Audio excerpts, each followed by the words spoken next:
Assalamualaikum warahmatullahi wabarakatuh.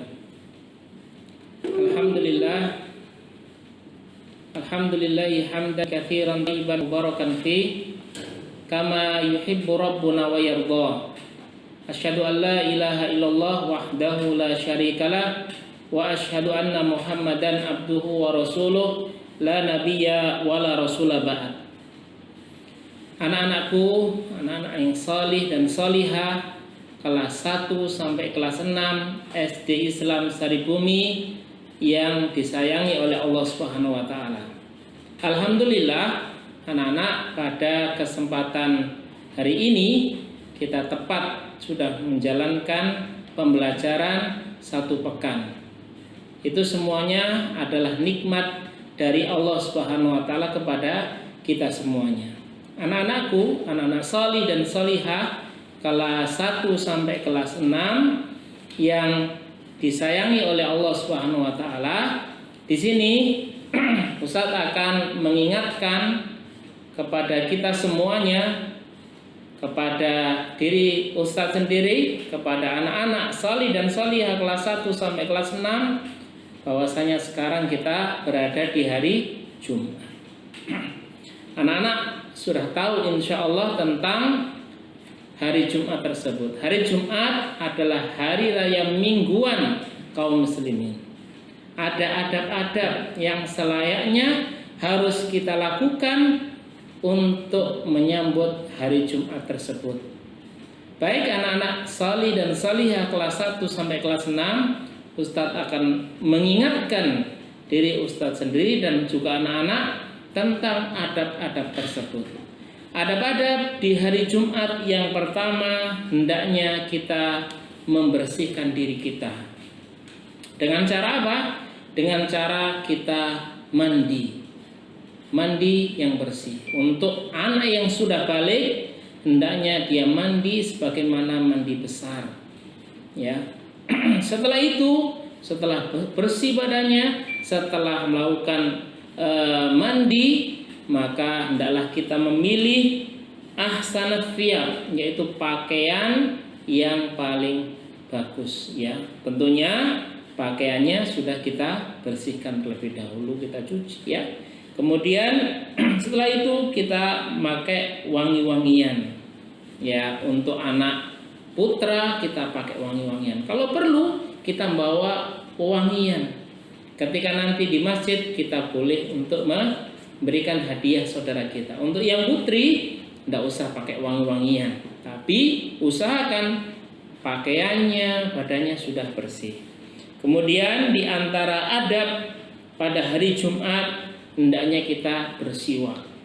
Nah, ini mulianya agama Islam. Ya, Rasulullah mengatakan, laula an asyqa ala ummati la amartuhum bisiwak. Kalau tidak memberatkan atas umatku, tentu aku memerintahkan mereka untuk bersiwak.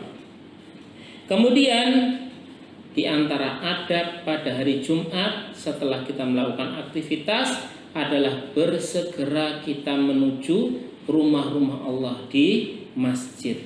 Untuk masa pandemik ini anak-anak, ya, kalau memang kondisinya masih zona merah, ya, diperbolehkan untuk sholat di rumah, tetap kita menyambut, ya, melaksanakan sholat zuhur di rumah tepat waktu, jangan ditunda-tunda.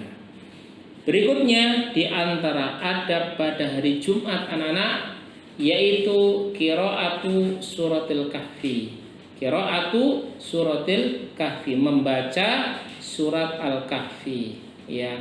Bagaimana Ustadz kalau saya belum bisa membaca? Barangkali anak-anak ada yang kelas 1, kelas 2 masih belajar Umi jilid 1 atau jilid 2. Bagaimana? Silakan anak kelas 1, kelas 2 yang belum bisa baca, mengajak abinya, mengajak uminya, mengajak ayahnya, mengajak ibunya untuk membaca surat Al-Kahfi. Ya, anak-anak kelas 1 yang belum bisa membaca, mendengarkan saja itu sudah dapat pahala. Untuk yang sudah baca, lebih afdalnya membaca. Ya, dibaca. Apalagi insya Allah Anak-anak kelas atas sudah menghafal 10 ayat dari surat Al-Kahfi. Baik. Berikutnya di antara adab-adab pada hari Jumat adalah memperbanyak sholawat kepada Nabi Muhammad Sallallahu Alaihi Wasallam. Satu sholawat anak salih dan salihah SD Islam Saribumi mendapatkan pahala 10 kebaikan. Luar biasa. Satu sholawat, bagaimana kalau sholawatnya kita banyak? Yang terakhir, kita memperbanyak doa, terutamanya pada hari Jumat dan waktu-waktu yang dicontohkan oleh Rasulullah, diperintahkan oleh Rasulullah untuk berdoa. Ya, ketika khatib naik mimbar, ketika jeda antara khutbah 1 dan khutbah kedua, dan di waktu sore setelah sholat asar. Ya, itu keutamanya sangat besar. Baik, anak-anakku, anak-anak sholih dan sholihah yang dimuliakan oleh Allah Subhanahu wa taala, kita ulang lagi. Yang pertama tadi apa? Membersihkan diri dengan mandi. Yang kedua apa? Memakai pakaian yang bagus. Yang ketiga, kita memakai wangi-wangian untuk yang putra. Untuk yang putri, kalau di rumah tidak apa-apa. Kemudian bersiwak. Yang keempat. Yang kelima adalah bersegera menuju masjid. Yang keenam, membaca surat Al-Kahfi. Yang ketujuh, banyak bersolawat kepada Nabi Shallallahu Alaihi Wasallam. Yang kedelapan, memperbanyak doa, terutama di waktu-waktu yang mulia. Mungkin ini yang bisa Ustadz sampaikan kepada anak-anak sekalian, santri SD Islam Saribumi. Semoga Allah Subhanahu wa taala memberikan kita ilmu yang berkah. Akhiru da'wana alhamdulillahirabbil alamin. Assalamualaikum warahmatullahi wabarakatuh.